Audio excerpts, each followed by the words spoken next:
Hi everyone. Today's presentation is going to be about the ExxonMobil's Torrance refinery, and we're going to talk about the process safety management element that they violated. So as you can see, the Torrance refinery, there's a picture right there of the facility. It's a 750-acre stretch. It's located in Torrance, California, right outside of Los Angeles. The day of the accident was Wednesday, February 18th, 2015.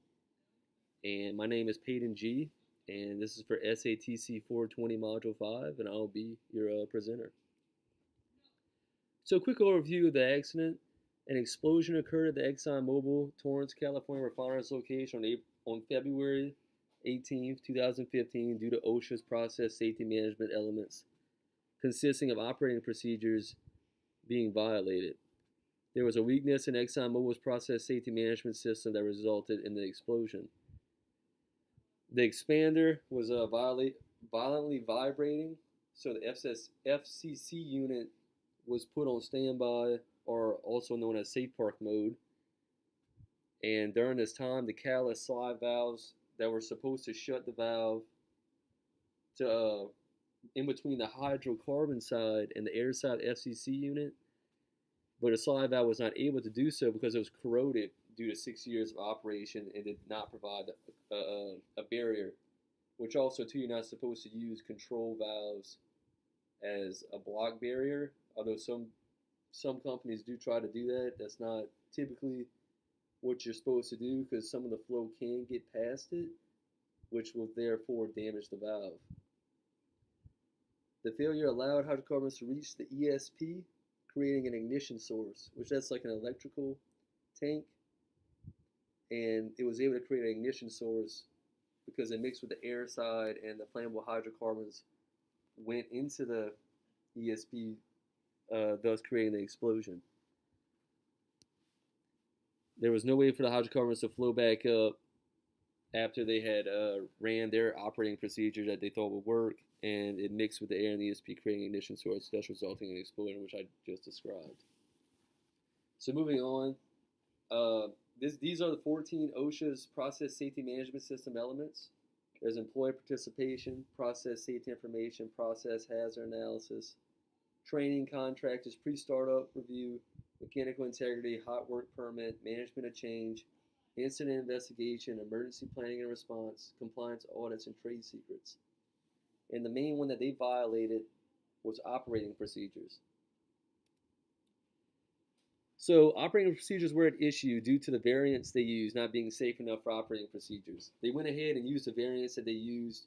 There was a similar mechanical situation back in 2012 that they had used to address a similar problem. So they went ahead and they used that.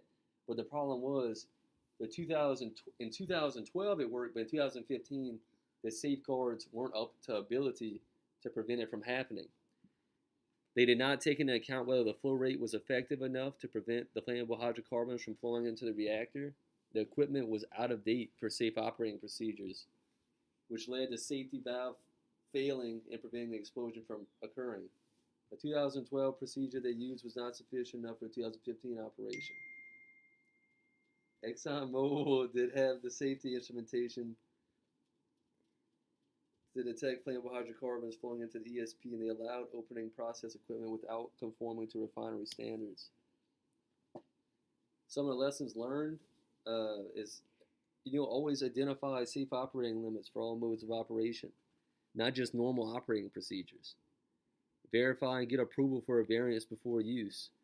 They should have consulted with people that were experts in safety, and also perhaps go to upper management before you use anything. Always double check and make sure that variance before you deviate from normal management. And they also should have filled out a management of change form.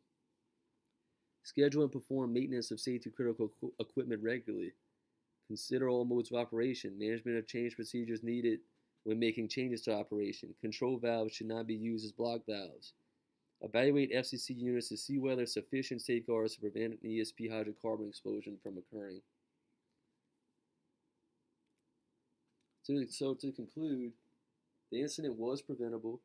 Hydrocarbon backbone FCC unit and ignition ESP is what happened, what occurred on this accident. There was no procedure for operating in safe park mode. They did not ensure safety critical equipment could function properly. The CSB identified 7 process safety design weaknesses in the FCC unit.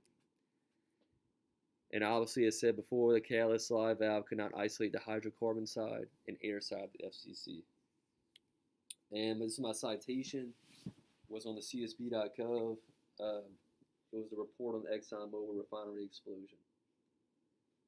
Thank you all, and that's all I have for now.